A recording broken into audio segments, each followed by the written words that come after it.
జై శ్రీరామ్. అందరికీ నమస్కారం. వెల్కమ్ టు న్యూస్ అఖండ. నేను మీ కస్తూరి శ్రీధర్. మోడీ ప్రభుత్వం మరొక సంచలనమైన బిల్లుతో సిద్ధమైపోయింది.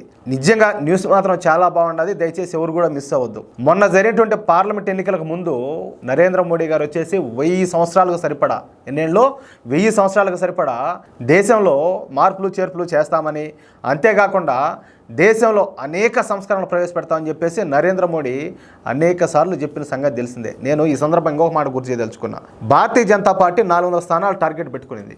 కానీ విషయం ఏంటంటే ఉత్తరాది రాష్ట్రాలు, ఇప్పుడు మహారాష్ట్రలో కావచ్చు, లేకపోతే ఉత్తరప్రదేశ్లో కావచ్చు, అనుకునే స్థానాలు అయితే రాలా. అక్కడేంటంటే జనాలు చాలా వరకు ఈ కాంగ్రెస్ చెప్పిన అబద్ధ ప్రచారాలకైతే, అంటే కాంగ్రెస్ మాయలో వాళ్ళు పడిపోయినారు. దానివల్ల ఏంటంటే ఇంకొక విషయం, ఇక్కడ రాహుల్ గాంధీ ప్రతి కుటుంబానికి సంవత్సరానికి ₹1,00,000 లెక్కనిస్తానని చెప్పేసి పెద్ద ఎత్తున అబద్ధ ప్రచారాలు కూడా చేశాడు.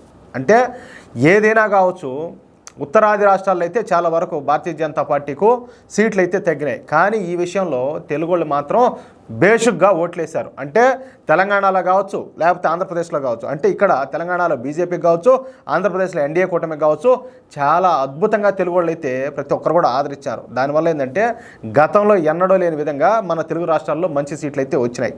ఆయన చెప్పినట్లు 400 స్థానాలు కనుక వచ్చుండింటే తిరుగు లేకుండా ఉండిండు భారతీయ జనతా పార్టీకు, అలాగే వీళ్ళు తీసుకునే నిర్ణయాలకు. ఆయనకు స్పష్టంగా తెలుసు ఏది, ఈసారి రాజ్యసభలో భారతీయ జనతా పార్టీకి స్పష్టమైన ఆధిక్యత వస్తుంది, అంటే మెజార్టీ వస్తుందని చెప్పి ఆయనకు బాగా తెలుసు. అంటే మనకు స్వాతంత్రం వచ్చినప్పటి నుంచి ఇప్పటి వరకు రాజ్యసభలో భారతీయ జనతా పార్టీకి ఎప్పుడు కూడా మెజార్టీ అనేది తెలియదు. ఎప్పుడు కూడా కాంగ్రెస్ హవానే కొనసాగుతున్నది. అలాంటిది ఈసారి తొలిసారి భారతీయ జనతా పార్టీకు రాజ్యసభలో మెజార్టీ అయితే వచ్చింది. ఇటు లోక్సభలో మెజార్టీ వచ్చి, ఇటు రాజ్యసభలో మెజార్టీ వచ్చి ఉంటే ఇప్పుడు, అంటే సపోజ్ నేను మీకు కొన్ని ఎగ్జాంపుల్ చెప్తా. ఈ దేశాన్ని హిందూ దేశంగా ప్రకటించడం కావచ్చు, లేకపోతే గోమాతను జాతీయ జంతువుగా ప్రకటించడం కావచ్చు, లేకపోతే గోవధ నిషేధ చట్టం కావచ్చు, ఎన్నో కీలకమైనటువంటి నిర్ణయాలు, మనం కోరుకునే ఎన్నో కీలకమైనటువంటి నిర్ణయాలు తీసుకునేదానికి అవకాశం ఉండు. కానీ ఏంటంటే కొంతమంది బాధ్యత తెలియనటువంటి కొంతమంది సెక్యులర్ సన్నాసులు చేసిన పని మూలంగా ఏం జరిగిందో మనం అంతా కూడా చూస్తూనే ఉన్నాం.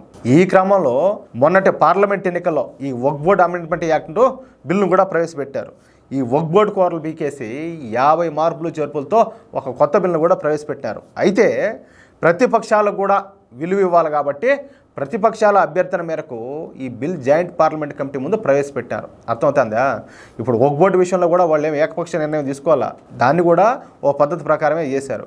ఇక ఈ జాయింట్ పార్లమెంట్ కమిటీ చేసిన సర్వేలో 193% మంది ప్రజలు మోడీ ప్రభుత్వం తీసుకొచ్చిన ఈ వక్ఫ్ బోర్డు అమెండ్మెంట్ బిల్లుకు మద్దతు తెలిపిన సంగతి మనకందరికి కూడా తెలిసిందే. ఇక ఈ బిల్లును వచ్చే పార్లమెంట్ సమావేశాల్లో ప్రవేశపెట్టి ఈ బిల్లును చట్టంగా రూపొందించనున్నారు. ఇక ఇప్పుడు మరొక కీలకమైన బిల్లుతో కేంద్ర ప్రభుత్వం సిద్ధంగా ఉన్నట్టు మనకు పక్కా సమాచారం వస్తుంది. అదే one nation one election bill. ఈ బిల్లుకు సంబంధించిన అన్ని విధానాలను ఇప్పటికే కేంద్ర ప్రభుత్వం రూపొందించినట్టు తెలుస్తోంది.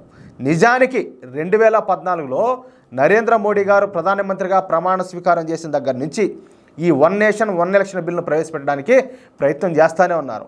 అయితే అప్పుడు కాలం కలిసి రాల. కానీ ఇప్పుడు ఏంటంటే ఆ సమయం అయితే ఆసన్నమైంది. దీంతో ఈ వన్ నేషన్ వన్ ఎలక్షన్ బిల్లును పార్లమెంట్లో ప్రవేశపెట్టడానికి కేంద్ర ప్రభుత్వం చర్యలు ప్రారంభించింది. ఇందుకోసం అసలు ఈ వన్ నేషన్ వన్ ఎలక్షన్ అమలు, అలాగే ఈ సాధ్యాసాధ్యాలు, అలాగే వాటి అమలు గురించి మాజీ రాష్ట్రపతి అయినటువంటి రామ్నాథ్ కోవింద్ గారితో ఒక కమిటీను ఇంతకు ముందే మోడీ ప్రభుత్వం అయితే ఏర్పాటు చేసింది.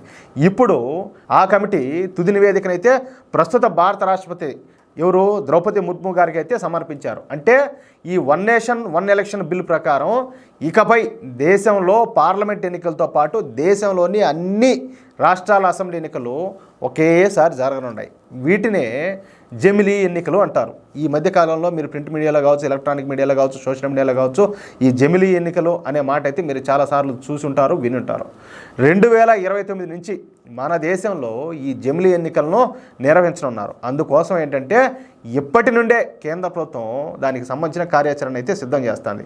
ఇందుకోసం బహుశా వచ్చే సంవత్సరం నుంచి ఈ జనాభా లెక్కింపు ప్రక్రియను కూడా ప్రారంభించనున్నారు. తద్వారా ఏంటంటే దేశవ్యాప్తంగా ఈ జనాభా లెక్కింపు పూర్తయిన తర్వాత వివిధ రాష్ట్రాలలో జనాభా ప్రాతిపదికన ఎమ్మెల్యే ఎంపీ సీట్లను పెంచడం లేదా తగ్గించడం వంటిది చేయనున్నారు. ఆ తర్వాత ఏంటంటే ఇక 2029 నుండి దేశంలో ఈ జమిలీ ఎన్నికలను ప్రారంభించబోతున్నారు.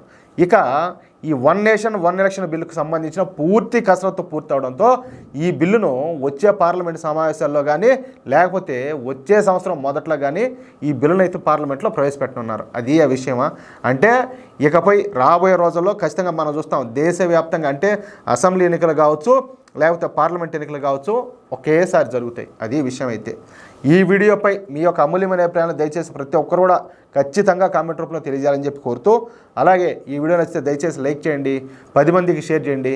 ఇంతవరకు కనుక మీరు మన న్యూస్ అఖండ ఛానల్ సబ్స్క్రైబ్ చేసుకోకపోతే దయచేసి ప్రతి ఒక్కరు కూడా మన ఛానల్ సబ్స్క్రైబ్ చేసుకోండి ప్లీజ్.